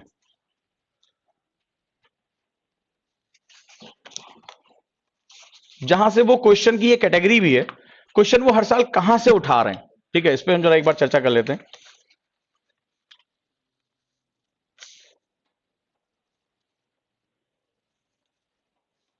पहला हमारा जो चैलेंज है वो एक चैलेंज है, इसका नाम है ग्लोबल वार्मिंग, वैश्विक तापन। वैश्विक तापन, हालांकि ये बड़ा पॉजिटिव था, अगर ये नहीं होता तो हम जीवित नहीं होते, इस संसार में नहीं होते, ठीक है। लेकिन अब इस शब्द का जो मायने है, जो उसका ओरिएंटेशन है, वो हमेशा के लिए बदल गया था। शुरुआत करते हैं। और पृथ्वी पर जब मैक्सिमम जितने भी जीव थे वो या तो एक्वाटिक एनिमल से, या बहुत अधिक हुआ तो थोड़ा बहुत एम्फीबियन होना, उभयचर होना शुरू किया था। लैंड पे आने की उनकी हिम्मत नहीं पड़ रही थी। कारण क्या था, उस समय हमारे पास एक अच्छा वायुमंडल नहीं था। उस वायुमंडल की जो स्ट्रेटोस्फीयर यानी दूसरी परत जो होती है, उसमें ओजोन नहीं थी। ओजोन ना हो जाने की वजह से क्या होता था, जितने भी आपकी अल्ट्रावायलेट रेज हैं यानी कि पराबैंगनी किरणें, वो क्या होती थी, अंदर पहुंच जाती थी। और पराबैंगनी किरणों की भेदन क्षमता बहुत ज्यादा होती है, हमारे टिश्यूज को भेद देंगी और टिश्यूज क्या हो जाएंगी, डेड हो जाएंगी, खत्म हो जाएगा, लाइफ की कोई संभावना नहीं थी, ठीक है। धीरे धीरे ओजोन का निर्माण हुआ और ओजोन के निर्माण होने की वजह से जो अल्ट्रावायलेट इंक्रोचमेंट था वो बंद हुआ और धीरे धीरे जो है वो धरातल पे जीवन की संभावनाएं बनी। लेकिन वायुमंडल में एक जो सबसे बड़ा परिवर्तन लेकर कोई चीज आया था, वो लेकर आई थी कार्बन डाइऑक्साइड, ठीक है, इस बात को समझना। Carbon dioxide, CO2। अगर ये CO2 नहीं होता तो हमारे यहां जीवन नहीं होता। याद रखिएगा, जीवन के लिए हमेशा जो परिस्थितियां होनी चाहिए वो सुटेबल होनी चाहिए, ठीक है, ना बहुत ज्यादा गर्म और ना बहुत ज्यादा ठंडा। जीवन चाहे वो सिर्फ मनुष्य ही जीवन नहीं है, एक कोशिका अमीबा से लेकर और बहुकोशिकीय मनुष्य तक सभी कुछ जीवन में आता है, सभी कुछ लाइफ है। तो लाइफ के लिए हमेशा जो टेम्परेचर होना चाहिए वो मॉडरेट होना चाहिए, याद रखिएगा इस बात को, ना ज्यादा गर्म और ना ज्यादा ठंडा। ठीक है, तो जीवन अपने सभी रूपों में हमेशा मॉडरेट टेम्परेचर की तरफ जाएगा। लेकिन पृथ्वी के साथ बड़ी दिक्कत थी, वायुमंडल था नहीं। दिन के समय सूर्य की किरणें अंदर प्रवेश करती थी और रात के समय ये बाहर चली जाती थी। इसको हम लोग बोलते थे सोलर रेडिएशन, सौरिक विकिरण। इसको हम लोग बोलते थे टेरेस्ट्रियल रेडिएशन, पार्थिव विकिरण। यह लघु तरंगों द्वारा होता था, शॉर्ट वेव, और टेरेस्ट्रियल दीर्घ तरंगों के द्वारा, यानी लॉन्ग वेव्स। लघु तरंग की भेदन क्षमता यानी पेनिट्रेशन पावर ज्यादा होती थी, और पार्थिव की भेदन क्षमता, ये प्लस का मतलब ज्यादा और माइनस का मतलब कम। तो इसकी भेदन क्षमता यानी पेनिट्रेशन पावर, पेनिट्रेशन का मतलब अंदर प्रवेश कर जाना, तो इसकी भेदन क्षमता कम होती थी। ठीक है, इसके साथ ये बड़ी दिक्कत रहती थी। तो क्या होता था, रात में टेम्परेचर माइनस में पहुंच जाता था धरातल पे। जितना रेडिएशन पृथ्वी ने प्राप्त किया था दिन के समय, रात के समय उतना का उतना निकल गया। अब एक्सट्रीमिटीज क्रिएट हो जाती थी। एक्सट्रीमिटीज मतलब दिन के समय टेम्परेचर बहुत ज्यादा और रात के समय बहुत कम, माइनस में टेम्परेचर चला जाता। तो लाइफ के लिए वो सर्वाइवल नहीं कर सकते थे। धीरे धीरे आगे चलकर वॉल्केनिक एक्टिविटीज होती हैं, तमाम तरह की और जो है वो रीजंस आते हैं, और उसकी वजह से हमारे वायुमंडल में कार्बन डाइऑक्साइड प्रवेश कर जाती है। ठीक है, प्रवेश कर जाती है। कार्बन डाइऑक्साइड के साथ कुछ मात्रा में मेथेन और अदर जो है वो ग्रीन हाउस गैसेस यहां पर प्रवेश करती हैं, इसलिए उसको ग्रीन हाउस गैस कहते हैं, क्योंकि वो ऊष्मन के लिए जिम्मेदार होती हैं, वो गर्मी के लिए जिम्मेदार होती है। ध्यान से इस बात को समझना, यहां से साइंस के 2 क्वेश्चन आए हुए हैं। अब हमारी कार्बन डाइऑक्साइड आती है, तो कार्बन डाइऑक्साइड के बारे में पूछा गया था कि क्यों इसको जो है वो ग्रीन हाउस गैस के लिए जिम्मेदार माना जाता है। कार्बन डाइऑक्साइड गैस की एक खास बात होती है, it acts as a semi permeable membrane. Semi permeable membrane, अर्धपारगम्य झिल्ली की भांति व्यवहार करती है। लिखो, अर्धपारगम्य झिल्ली की भांति व्यवहार करती है। सामान्य भाषा में बात करते हैं। अर्धपारगम्य झिल्ली जानते होंगे आप लोग, जैसे हमारे घर में फिल्टर लगा होता है, आरओ लगा होता है, तो एक बार पानी छान देता तो ऐसा नहीं दोबारा उसमें प्रवेश कर जाएगा। सबसे अच्छा एग्जांपल देता हूं, चने भिगोते हो, ठीक है, तो क्या हुआ, आप रात में देखोगे छोटे छोटे चने होते हैं, सूखे सूखे, पानी में डाला होगा, सोक किया होगा, तो सुबह क्या होता है कि जो पानी होता है वो परासरित होकर अंदर प्रवेश कर जाता है, चने का आकार क्या हो जाता है, बढ़ जाता है, और वो खाने लायक हो जाता है, होता है। लेकिन ऐसा नहीं है कि चने को एक बार 2 बार डांटोगे नहीं, आज मेरा खाने का मन नहीं, आज मैं ब्रेड बटर खाऊंगा, तो तुम फिर से सूख जाओ। नहीं होता ना, ये छिड़को तो पानी बाहर आ जाएगा, फिर सूख जाएगा खटाक से, और तुम फिर अंदर से बॉक्स में भर कर दो। होता है? नहीं होता है। क्यों? क्योंकि वो अर्धपारगम्य झिल्ली यानी सेमी परमिएबल मेम्ब्रेन के थ्रू ट्रांजिट होता है। तो बाहर का पानी जिसका जो घनत्व है, वो डेंसिटी कम है, वो अंदर की तरफ आ जाता है। तो semi permeable membrane one sided motion को अलाउ करती है, एकल बिंदु एकल दिशा में जो होने वाला स्थानांतरण है उसको अलाउ करती है। ध्यान से समझना इस बात को, क्वेश्चन आया हुआ है, जहां नहीं समझ में रोको फिर मुझसे पूछो, ठीक है? क्योंकि मैं डिस्कशन कर रहा हूं और बहुत तेजी से डिस्कशन कर रहा हूं, तो कई लोग ऐसे हैं जो उखड़ चुके हैं, तो वो फिर से वापस खूंटे में आए और फिर से हमसे समझे कि क्या चीज चल रहा है। चलें आगे। अब CO2 कैसे होता है इसको जरा इस तरह समझ लो।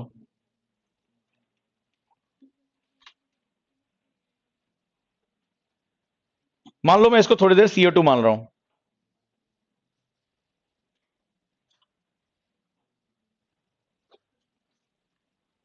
अब होगा क्या, ये जो हिस्सा है ये सूर्य की जो शॉर्ट वेव्स हैं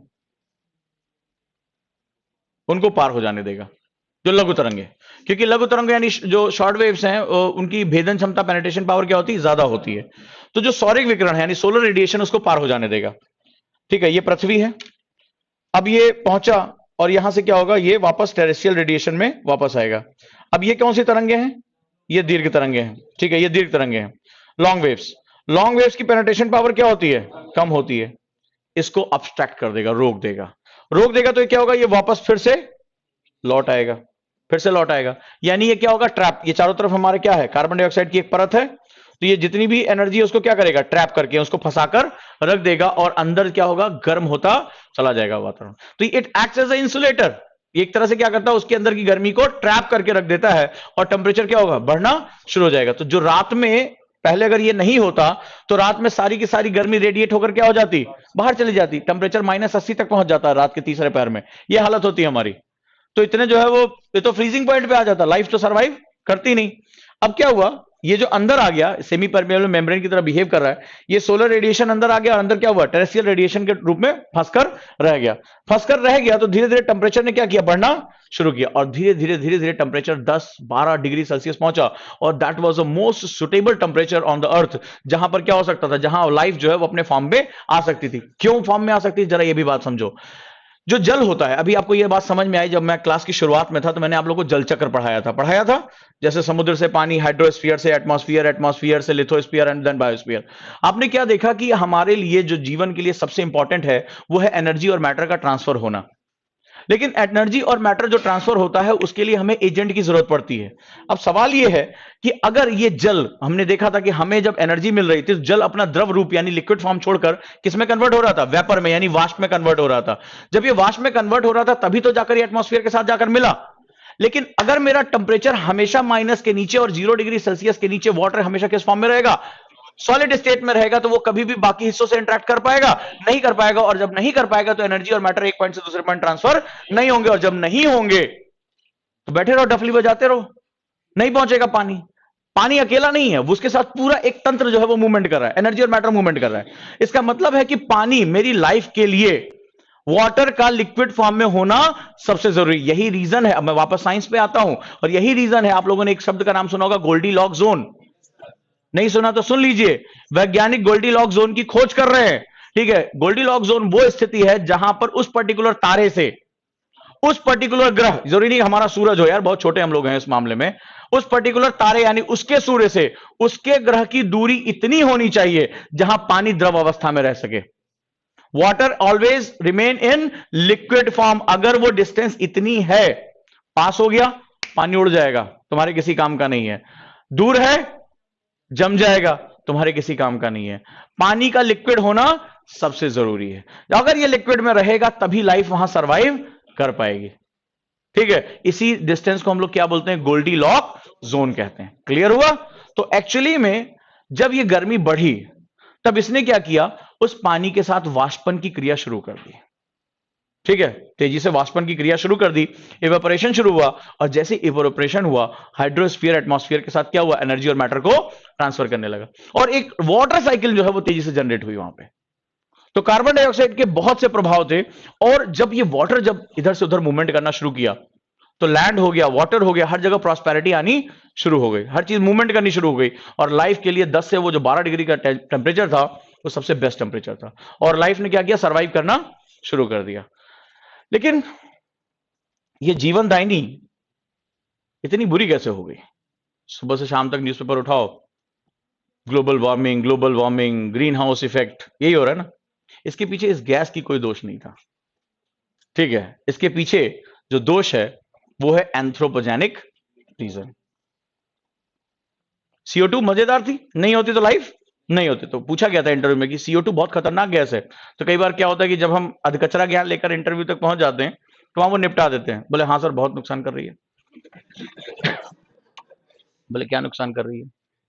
बोले सर देख रहे हैं पूरी दुनिया ग्रीन हाउस गैस में और ग्लोबल वार्मिंग में परेशान है। तो तुम्हें फंडामेंटली नहीं पता कि तुम्हारे होने का कारण यही है। ये नहीं होते तो फिर माइनस में तुम्हारा टेम्परेचर होता, तुम्हारा एनर्जी मैटर साइकिल इन्वॉल्व नहीं होता। बट प्रॉब्लम ये है कि अति सर्वत्र वर्जित, किसी भी जगह पर अति यानी कि एक्सेस जो होता है वो हमेशा नुकसान करता है। और वहां पर एक कंपोनेंट 1800 के बाद, अभी मैंने बताया, जब चौथे चरण में हम और प्रकृति के साथ हमारा रिलेशनशिप फोर्थ स्टेज में आया, जब इंडस्ट्रियल रिवोल्यूशन में पहुंचे, हमारा प्रकृति के साथ संबंध क्या हो गया, बदल गया था। प्रकृति कह रही थी कि जो नॉर्मल आपका कार्बन डाइऑक्साइड कंपोनेंट है उसको हम बियर कर लेंगे। देखो कितना बढ़िया नेचुरल साइकिल बनाया था, तुम रेस्पिरेशन करते हो, पेड़ पौधे रेस्पिरेशन करते हैं, दोनों एक दूसरे को काउंटर करके जो नेट बैलेंस है वो क्या करते हैं, जीरो रखते हैं। ठीक है, तुम्हारी कार्बन डाइऑक्साइड वो उसको बायोमास में कन्वर्ट कर देंगे। बट आपने क्या किया, चेंज करना शुरू कर दिया अपने आप को, आप पृथ्वी को परेशान कर रहे हो। तो ग्लोबल वार्मिंग का फेनोमेन क्या है, जैसे मेरा एक बड़ा फेवरेट एग्जांपल है, ठीक, जैसे अभी आजकल क्या होगा, थोड़ी थोड़ी ठंड कम हो रही है। ठीक है, तो एक बड़ा अच्छा सा एग्जांपल मैं अक्सर क्लास में देता हूं कि भाई अभी आप सो रहे हो तो सुबह एक अच्छी सी रजाई मिल जाए सुबह सुबह के टाइम, आहा, मजाल है कि कोई अलार्म तुम्हें जगा दे। कोई 9 बजे की क्लास में तुम टाइम से आ जाओ, नहीं, मुश्किल होता है।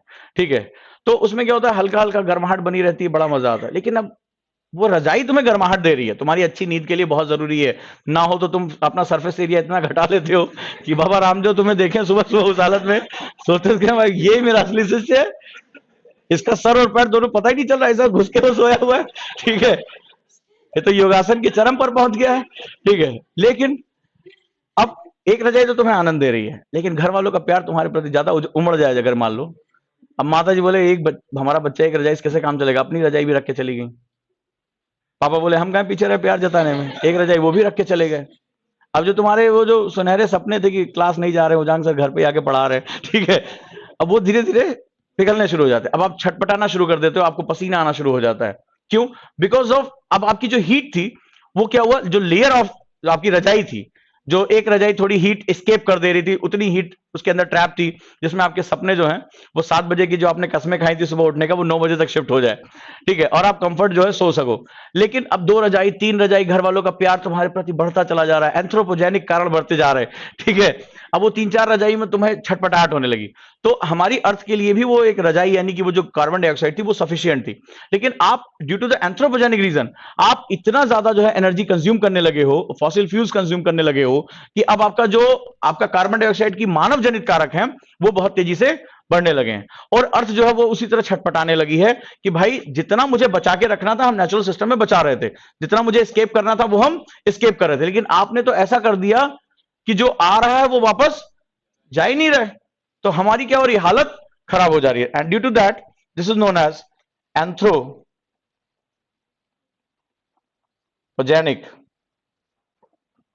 रीजंस। मानव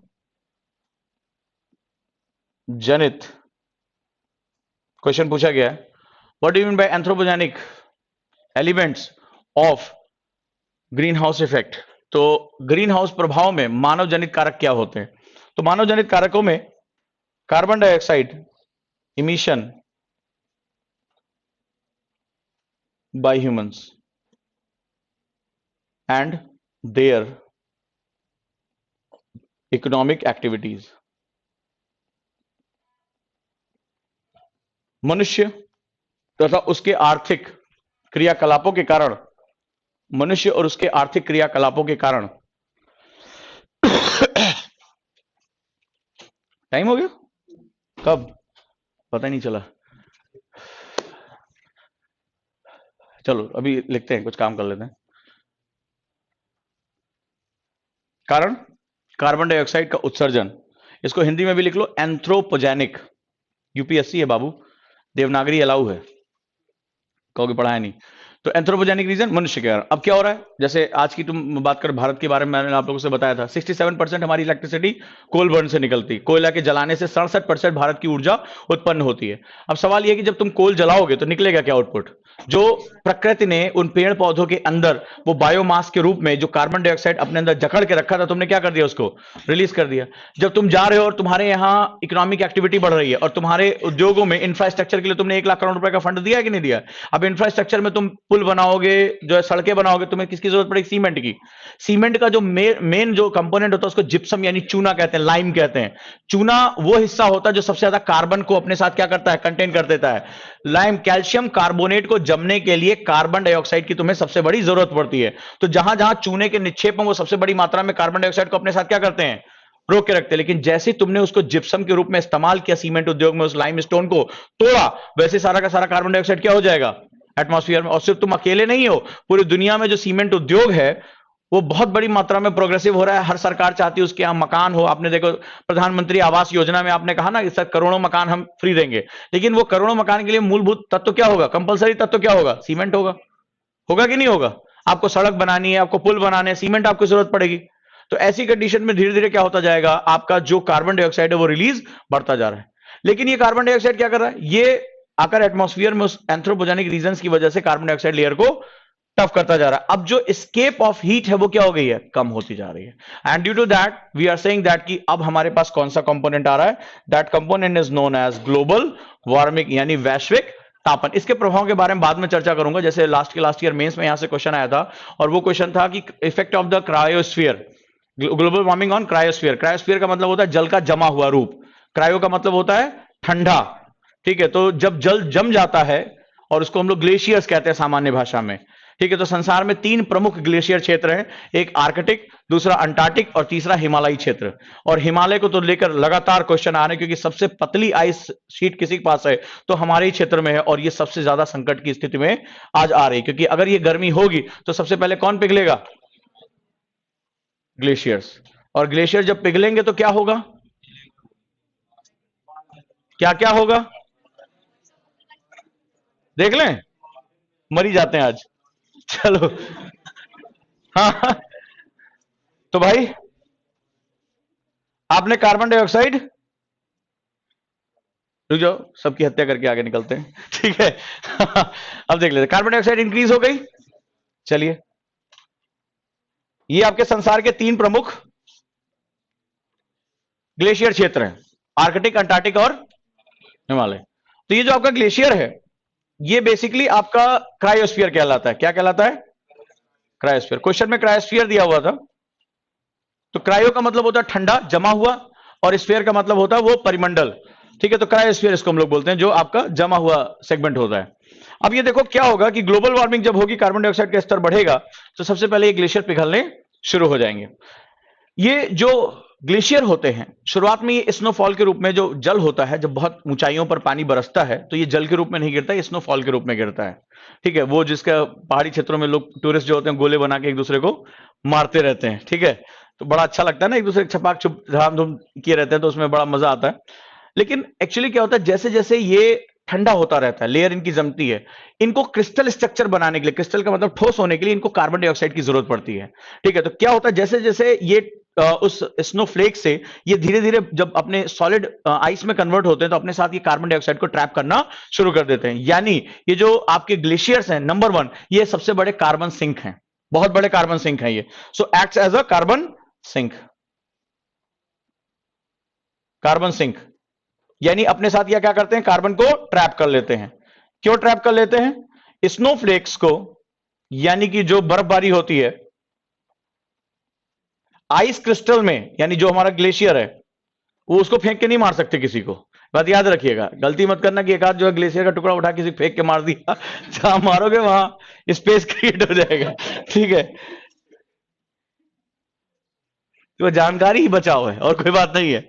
मतलब हमारे कई स्टूडेंट इधर उधर घूमने घामने गए, तो किसी को एक आध दे दिया काम भर का, ठीक है, तो समस्या हो जाएगी। तो ये आइस क्रिस्टल में इनको कन्वर्ट करने के लिए क्या करना पड़ता है, इनको कार्बन डाइऑक्साइड की नीड, कार्बन डाइऑक्साइड CO2 की इनको आवश्यकता पड़ती है ट्रैपिंग करने के लिए। डन है। तो पहली बात, ये act as a carbon sink, अपने साथ ये ट्रैप करके रख लेते हैं।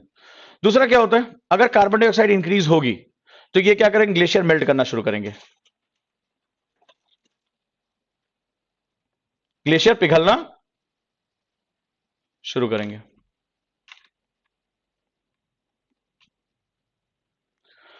जब ग्लेशियर मेल्ट करेगा तो पहले हम डायरेक्ट कॉन्सिक्वेंसेस देख लेते हैं। Glaciers are the source of river, नदियों के जल का क्या है, ये स्रोत है। रिवर्स क्या हो जाएंगी, फ्लडेड हो जाएंगी, बाढ़ आ जाएगी। नदियों में क्या हो जाएगा, बाढ़ आ जाएगी। तो नदियों के आसपास का जो क्षेत्र है, ये किसमें कन्वर्ट हो जाएगा, फ्लड एरिया में। जब फ्लड आएगी तो सबसे पहले कौन निपटेगा, एग्रीकल्चर, कृषि निपट जाएगी, कृषि को नुकसान होगा। दूसरा, इट विल इंक्रीज डिजास्टर्स, ये आपदाओं को क्या कर देंगे, बढ़ा देंगे। ये काम हो गया। चले आगे। अब इन नदियों के साथ ये जो ग्लेशियर्स होते हैं, it's the best source of fresh water, ताजे जल का सबसे बड़ा स्रोत है ये संसार में, ताजा जल जिसको हम पीने के लिए इस्तेमाल करते हैं। Glaciers are the biggest source of fresh water. आपके पास कुल मिलाकर 4% तो फ्रेश वाटर अवेलेबल है, और उसमें भी जो सबसे बड़ा हिस्सा है वो किसके पास है, ग्लेशियर्स के पास है। अब नदियों में फ्लड आ गया, नदियों ने उफान ले लिया, नतीजा क्या होगा, नदियां अपने आधार तल की तरफ बढ़ती हैं। याद रखिएगा, नदियों का अंतिम बिंदु क्या होता है, समुद्र होता है। और यूनिवर्सल बेस लेवल, UBL जिसे हम लोग कहते हैं, वो कौन है, सार्वभौमिक आधार तल हम लोग किसको बोलते हैं? समुद्र को बोलते हैं। तो अंत में ये पानी लाकर कहां डालेंगी? समुद्र में। नतीजा क्या होगा? समुद्र का जल स्तर क्या हो जाएगा? बढ़ जाएगा, सी लेवल। तो दुनिया के तमाम ऐसे देश हैं, जैसे भारत ही है, 7,200 किलोमीटर की कोस्ट लाइन है इसके पास। मालदीव हो गया, सेशल्स हो गया, ठीक है, मेडागास्कर का हिस्सा हो गया, ये सभी क्या है? तटीय हैं, इनके पास एक तट है। तो जब सी लेवल इंक्रीज करेगा तो पानी क्या हो जाएगा?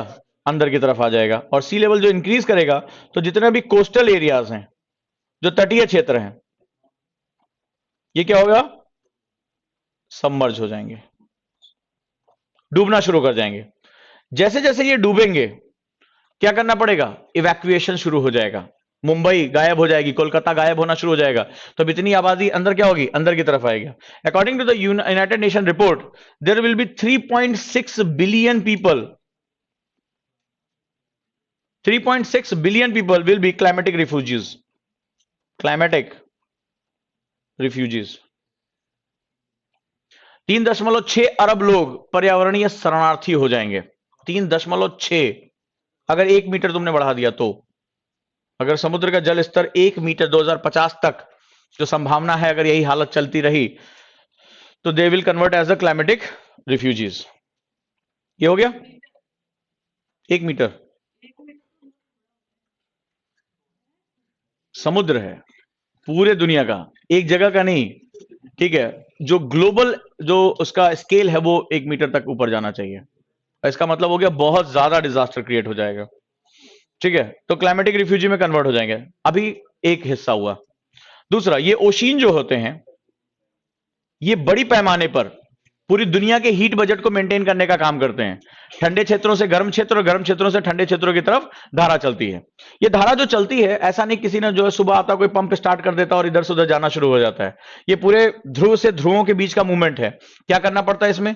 ये बेसिकली जो लवणताओं का अंतर होता है, यानी डिफरेंस ऑफ सैलिनिटी, उनकी वजह से डिफरेंसेस क्रिएट होते हैं। तो डिफरेंसेस जब क्रिएट होते हैं तो क्या होता है? समुद्र अधिक लवण जल से कम लवण जल की तरफ चलना भी शुरू कर देते हैं। यानी जहां पर घनत्वों का अंतर होता है, डेंसिटीज का अंतर होता है, वो ओशियनिक वाटर एक पॉइंट से दूसरे पॉइंट मूवमेंट करना शुरू कर देता है। लेकिन समुद्र किसके लिए जाने जाते हैं? समुद्र जाने जाते हैं अपनी लवणता के लिए, ठीक है। जैसे संसार की जो औसत लवणता है वो 35 पार्ट 1000 मानी जाती है।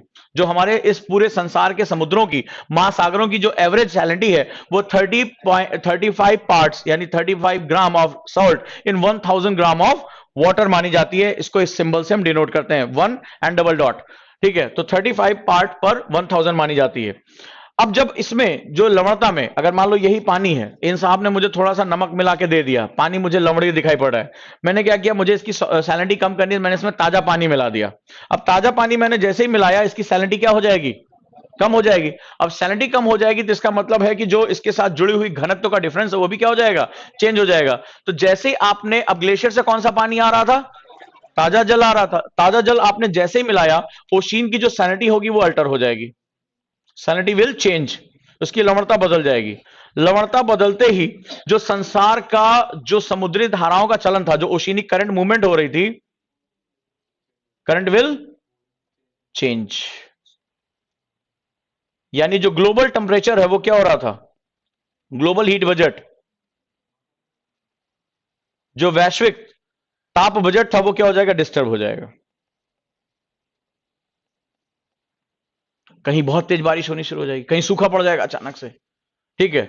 समुद्री धाराएं बड़ी मात्रा में पोषण लेकर चलती हैं, प्लैंकटन्स बोलते हैं इसको। ये जब धाराएं चलती हैं तो अपने साथ क्या होता है? पोषण की मात्रा बड़ी अपने साथ लेकर चलती हैं। अगर ये डिस्टर्ब हो गई तो पोषण नहीं पहुंचेगा, न्यूट्रिशन नहीं पहुंचेगा। न्यूट्रिशन नहीं पहुंचेगा, इसको हम लोग बोलते हैं प्लैंकटन्स, प्लावक। ये मछलियों का आहार होती हैं।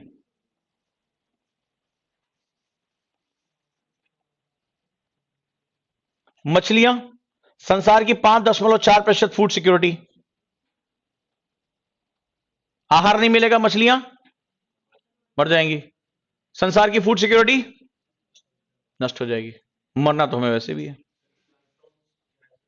प्लैंकटन्स बेसिकली हमारे इकोसिस्टम में ये हमारे एलिमेंट्री पार्टिकल्स होते हैं जो खुद की ऊर्जा बना लेते हैं। They are very much like autotrophs.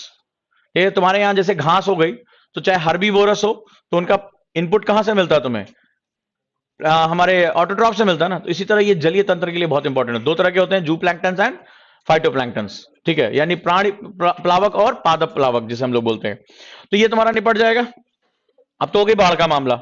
लेकिन जब ये नदियों का स्रोत सूख जाएगा, जब आपके यहाँ नल टूट जाता है और ढेर सारा पानी गिरना शुरू हो जाता है, तुम रोकने की कोशिश करते हो, थोड़ी देर बाद पानी रुकता कब है? जब टंकी खाली हो जाती है, तो पानी अपने आप रुक जाता है। दूसरा आ जाएगा ड्रॉट कंडीशन, सूखा। फिर सबसे पहले कौन निपटेगा? पीने का पानी नहीं रहेगा, ठीक है, तुम अपने नोट्स के साथ बाल्टी भी लेके चलोगे, ठीक है, बाल्टी लेके चलोगे। बोले कि ये किस लिए? बोले सर कहीं पानी मिल जाए भर लेंगे, पढ़ाई तो होती रहेगी, ठीक है, पढ़ाई कहां जा रहा है। तो उसके बाद आपका ड्रॉट कंडीशन आ जाएगी, सूखा पड़ जाएगा। अभी भी जिंदा बचने की संभावना रहेगी। 3.6 अरब लोग इधर उधर भाग चुके होंगे, मनुष्य मनुष्य का दुश्मन बन चुका होगा, कृषि खत्म हो चुकी है, खाद्य सुरक्षा नहीं रहोगी, महंगाई बहुत ज्यादा बढ़ चुकी होगी, खाने पीने का कुछ नहीं रहा होगा, गरीब लोग मर चुके होंगे, पर अभी भी कुछ उम्मीद बची है। लेकिन लेकिन अब होगा क्या? जैसे जैसे ये पिघलेगा, इसके अंदर जो ट्रैप कार्बन डाइऑक्साइड जो शुरुआती दौर में वो रिलीज हो जाएगी। अब अचानक से क्या हुआ? तुम लोगों ने सम्मेलन बुलाया, सारे लोग डोनाल्ड ट्रंप और हम मिले, बोले आओ यार मीटिंग करते हैं और सारी फैक्ट्रीज को बंद करते हैं, कार्बन डाइऑक्साइड एमिशन बंद करते हैं, आज से कोई भी जो है सांस भी लेगा तो मुंह पे कपड़ा रख के लेगा, बोले ऐसा कर देंगे। उसके ऊपर लिखा होगा ऑक्सीजन रिलीज कर रहा हूं, ठीक है, जो भी अपना काम है वो कह सकता है, उसका कोई भरोसा नहीं है, ठीक है। तो पूरी दुनिया के सभी लोगों ने मिले और पूरी दुनिया की आर्थिक गतिविधियां रोक दी गई। लेकिन अभी भी नहीं जिंदा बचोगे। क्यों? क्या होगा कि जो तुम्हारा जो ये ग्लेशियर था, जो कार्बन डाइऑक्साइड ट्रैप करके बैठा था, उसने कार्बन डाइऑक्साइड रिलीज कर दिया, यानी ये एक्सेसिव कार्बन डाइऑक्साइड इस एटमॉस्फेयर में पहुंच गई और इसने क्या किया? चेन रिएक्शन शुरू कर दिया। यानी अब ये जो गर्मी बढ़ी है, ये और ज्यादा ग्लेशियर्स को पिघलाएगी। यानी आप अगर 1 किलोग्राम पिघलाने के लिए जिम्मेदार थे, तो ये 5 किलोग्राम खटाक से पिघला देगी और सडनली क्या होगा? डिजास्टर का रेट एक्सपोनेंशियल हो जाएगा। यानी आप ऐसे लेकर जा रहे हो और ये ऐसे हो जाएगा और ठीक है, that is known as a severe non reversible disaster, यानी इसके बाद वापस नहीं आओगे, ठीक है। फिर उधर जो ग्लेशियर व्लेशियर पे रह गया कोई इग्लू वाला बेचारा रह गया, मान लो एस्किमो बालक, ठीक है, बेचारा इग्लू के घर बनाता है, पिघल जाएगा उसका घर, ठीक है। रात में सोया, सुबह उठे, बोले यार आसमान कहां है? गया मेरा इग्लू। बोले गया भैया, ठीक है, हमारे यहाँ के लोग उसका इग्लू चाट जाएंगे, ठीक है। बोले यार कहीं तो पानी है, लाओ यहाँ पे हम कर जाएंगे। पोलर बियर, सोच के देखो, अपनी स्किन उतार के बेचारा घूमना शुरू कर देगा। बोले भैया इतनी गर्मी हमसे ना बर्दाश्त हो रही है, ठीक है, तो सोच के देखो कैसा लगेगा पोलर बियर। नहीं सही है ना? स्विम सूट पहन के कूद जाएगा पानी में, बोले यार जान बचानी है। पेंगुइन, कुछ नहीं उसका बचना है, ठीक है। चलो, तो हंसते हंसते लग गए रास्ते, ठीक है। हमारे कल का जो टॉपिक है वो इसी का आगे, climate change, lack of water crisis. क्या आंकड़े हैं 2015 से अभी तक के हमारे पास, क्या आंकड़े हैं वो मैं बता देता हूं। Lack of sanitation, increase in solid waste. तो जो भी फैक्चुअल पॉइंट्स हैं वो कल मैं डिस्कस करूंगा, और कल मैं डिस्कस करूंगा, कल बड़ा इंपॉर्टेंट टॉपिक है। इन्वायरमेंट में दो तीन क्वेश्चन आते हैं, वो शब्दावलियों से आते हैं, जैसे इकोलॉजिकल फुटप्रिंट क्या होता है, अर्थ ओवरशूट किसे कहते हैं, इकोलॉजी का क्या तात्पर्य, तो कल मैं वोकैबुलरी डिस्कस करूंगा, ठीक है। चलिए मिलते हैं।